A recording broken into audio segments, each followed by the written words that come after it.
안녕하세요, 코딩맥스입니다. 오늘은 자바스크립트의 데이터 타입에 대해서 한번 알아볼게요.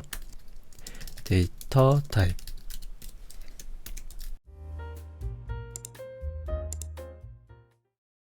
자바스크립트에는 프리미티브 타입하고 그 다음에 객체 타입이 있어요.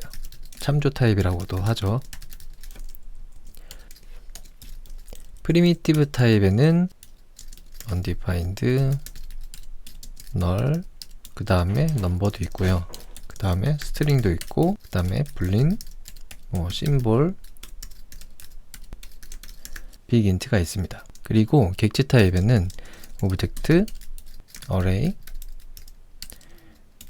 펑션, 그리고 자바스크립트가 기본적으로 제공해주는 데이트, 메스, 이런 빌트인 객체들이 있어요. 자바스크립트가 제공해주는 표준 라이브러리인 거죠. 그리고 저희가 정의하는 객체들도 있겠죠. const person에서 오브젝트 리터럴로 이제 이렇게 정의하는 객체나 아니면 클래스 애니멀에서 정의하는 객체들도 있겠죠. 이 타입들은 각각 좀 자세하게 알아볼 거예요. 그런데 그 전에 먼저 생각해 봐야 될 내용이 있어요. 그게 뭐냐면 왜 이렇게 타입이 많이 나뉠까입니다. 자바스크립트도 그렇고 그 위에 프로그램 언어들을 보면은 타입의 종류가 많이 있어요. 그 왜 그럴까요? 그 이유는 컴퓨터가 유한한 자원이기 때문이에요. 컴퓨터에 저희가 이제 메모리를 이제 설치를 하잖아요. 8기가, 16기가, 32기가 이렇게 설치를 하잖아요. 32기가를 설치를 해도 결국에 그거는 크기가 이제 정해져 있는 유한한 자원이죠.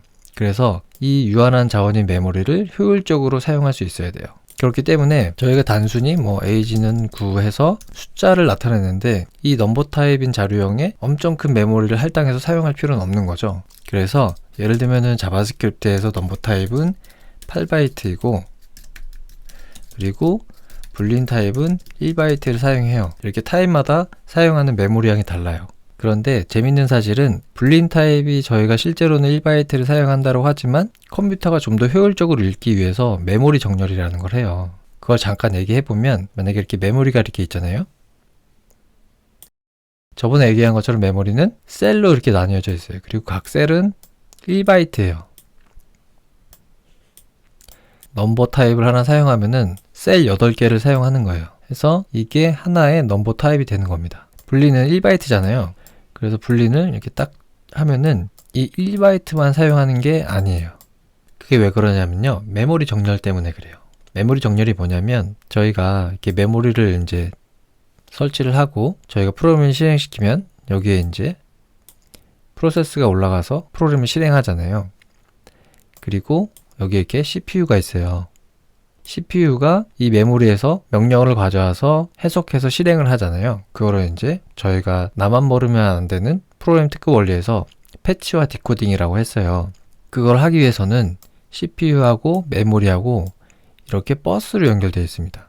근데 이 버스에는 크기가 있어요. 그 크기가 뭐냐면 CPU가 한번 패치를 할 때, 그러니까 데이터를 읽어드릴 때 얼마만큼의 크기로 읽을 수 있느냐를 정하거든요. 그래서 32비트 CPU면은 한 번에 이제 CPU가 데이터 버스를 통해서 데이터를 읽어드릴 때 4바이트씩 읽어드려요. 그런데 요즘은 64비트 CPU를 사용하죠. 이것은 8바이트예요. 그래서 64비트 CPU에서는 데이터 버스의 크기가 8바이트입니다. 그래서 CPU에서 메모리를 읽어드릴 때 8바이트 단위로 읽어드려요. 그게 가장 효율이 좋은 겁니다. 그렇기 때문에 실제로는 자바스크립트의 분리는 1바이트를 사용하지만 메모리에는 8바이트를 잡아놔요. 그래서 CPU가 좀 더 효율적으로 이 값을 읽을 수 있게 지원을 하는 겁니다.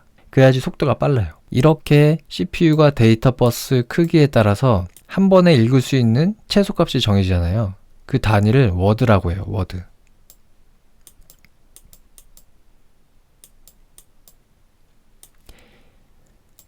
그래서 32비트 컴퓨터에서 자바스크립트 엔진이 돌면은 거기서는 이 분리는 1바이트지만 4바이트씩 메모리에 할당되는 거고 만약에 64비트 CPU를 사용하는 컴퓨터에서 이제 자바스크립트 엔진이 실행되면은 같은 분린이지만 8바이트가 메모리에 할당이 돼요.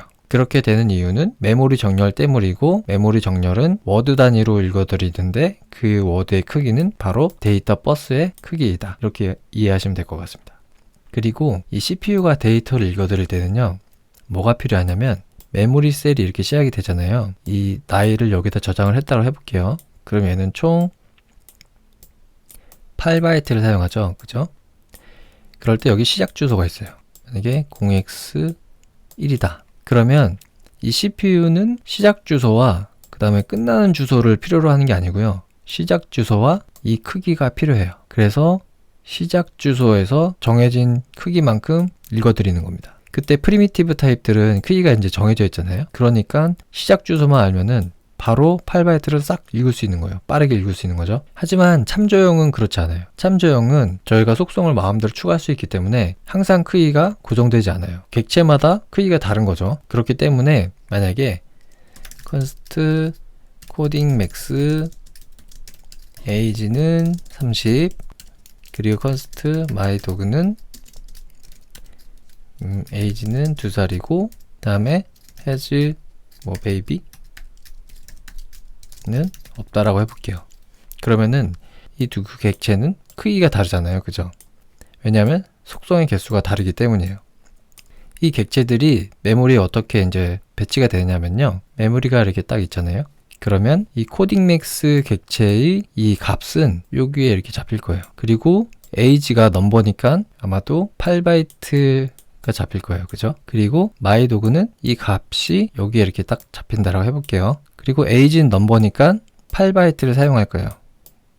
그리고 분리는 1바이트니까 여기에 1바이트가 더 추가되는 게 아니고 메모리 정렬 때문에 여기도 8바이트가 잡혀요. 만약에 이제 현재 지금 자바스크립트 엔진이 64비트 CPU에서 실행된다면요. 그렇게 해서 이 시작 주소가 만약에 0x1이고 여기 시작 주소가 만약에 0xf다. 그러면 CPU가 이 데이터, 얘는 코딩 맥스, 그리고 얘는 myDog죠. 둘 다 객체의 값이기 때문에 이 객체의 크기 정보가 필요해요. 그래서 데이터를 읽을 때 0x1번지로 가서 이 객체의 크기가 8바이트구나 라고 알고 0x1번지부터 8바이트를 싹 읽어옵니다. 그리고 myDog를 읽을 때는 0xf번지로 간 다음에 이 객체가 16바이트인 걸 알아야 돼요. 그래야지 16바이트를 읽을 수 있습니다. 실제로는 워드 단위로 끊어서 8바이트씩 2번 읽겠죠. 그렇기 때문에 프리미티브 타입을 읽는 것보다 객체 타입을 읽는 게 CPU 입장에서는 좀 더 추가적인 연산이 필요한 거죠.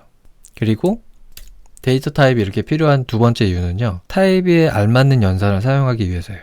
예를 들어서 const a는 1, const b는 2 해서 const sum은 a 플러스 b라고 하면은 이걸 출력해보면 console log sum 하면은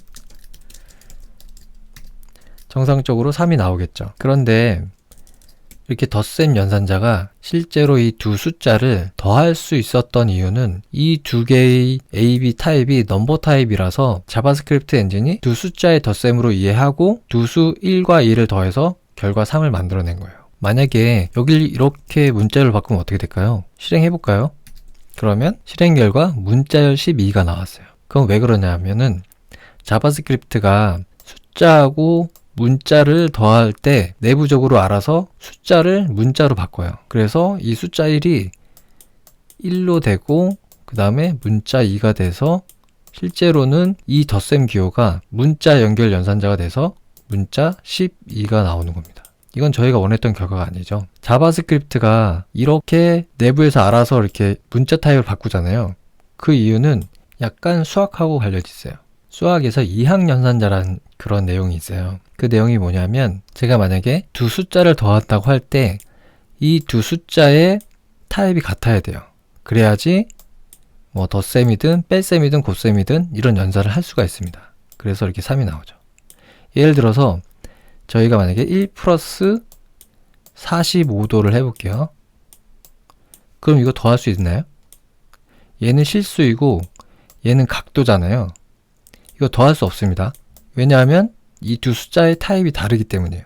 이런 걸 이항연산자의 성질이라고 해요. 이 내용이 컴퓨터에도 그대로 적용이 됩니다. 그래서 1 플러스 2는 같은 넘버 타입이니까 3이 돼요. 하지만 1 플러스 문자열 2가 오면은 자바스크립트 엔진은 이 두 타입을 어느 한 타입으로 통일을 해야지만 더할 수가 있는 거예요. 그래서 내부적으로 이 1을 문자열 1로 바꾸는 거예요. 그래서 둘 다 문자열 타입으로 바꾼 다음에 이거를 더하는 거죠. 다른 언어에서는 이렇게 자동으로 막 하지 않아요. 숫자 타입을 문자열로 이렇게 자동으로 바꾸는 건 거의 자바스크립트의 특징이에요. 다른 언어에서는 이런 경우에 주로 개발자에게 타입 변환의 책임을 맡겨요. 그래서 개발자가 이 문자를 실제로 숫자로 원해서 이제 덧셈을 할 건지 아니면 이 1을 문자로 바꿔서 문자열 연결을 할 건지 이런 결정을 개발자에게 넘깁니다. 그래서 그때 필요한 게 바로 타입 캐스팅이에요. 타입 캐스팅이 필요한 이유는 아까 말했던 이항 연산자의 성질 때문에 그렇습니다. 즉 데이터 타입이 있어야지만 자바스크립트 엔진이 그 데이터 타입에 맞는 적절한 연산자를 선택해서 어떤 로직을 수행할 수 있는 거죠. 그래서 데이터 타입이 프로그램 언어에 필요한 거예요. 그리고 데이터 타입이 필요한 또 다른 이유는요. 이건 약간 코드 관리하고 이제 관련된 얘기인데요. 제가 n을 숫자 타입으로 쓰기 위해서 선언을 했어요. 그리고 값을 10을 할당을 했습니다. 그리고 저 n은 이제 숫자 타입이니까 다른 어떤 함수에서 const sum은 n 플러스 20을 해서 덧셈 결과를 만들고 그걸 잘 출력을 해가지고 사용을 했어요. 실제로 출력하면 30이 나오죠. 그런데 다른 프로그래머가 부주의하게도 이 n에 문자열을 할당을 한 거예요. 자바스크립트는 동쪽 타입 언어이기 때문에 이렇게 변수의 타입이 동쪽으로 변하는 거에 아무런 오류가 발생하지 않습니다. 그러면 이 로직에 영향을 받겠죠. 그래서 이걸 실행해 보면은 이때는 저희가 처음에 의도했던 30이 나오는 게 아니고 문자열 합이 돼서 나와요. 그렇기 때문에 타입스크립트나 아니면 다른 정적 타입 언어들은 이렇게 변수를 선언할 때 타입을 선언하게끔 해요. 지금 이제 자바스크립트라서 이제 여기가 오류가 발생하지만 만약에 이게 타입스크립트라고 가정하고 설명을 해볼게요. 그러면 이렇게 타입을 정해서 변수를 선언해 놓으면 변수에 다른 타입의 값을 담게 되면 컴파일 단계에서 여기에 오류가 있다라고 컴파일러가 알려줍니다. 그래서 개발자는 이 타입은 문자열 타입이 아니라 숫자 타입이구나, 내가 잘못 썼구나 라고 해서 이거를 수정할 수가 있는 거죠. 타입이 존재하기 때문에 코드에서 오류를 좀 더 쉽게 발견하고 수정할 수 있고 또 좀 더 쉽게 유지보수를 할 수 있는 거예요. 그래서 프로그램 언어에는 타입이 존재합니다. 그리고 프로그래머는 데이터의 종류에 따라서 적절한 타입을 선택해서 변수를 만들 수 있어야 되겠죠. 여기까지 이제 자바스크립트 데이터 타입이 왜 필요한지를 같이 얘기해 봤고요. 다음 시간부터 undefined와 null부터 시작해서 각각의 데이터 타입을 한번 같이 알아보겠습니다. 감사합니다.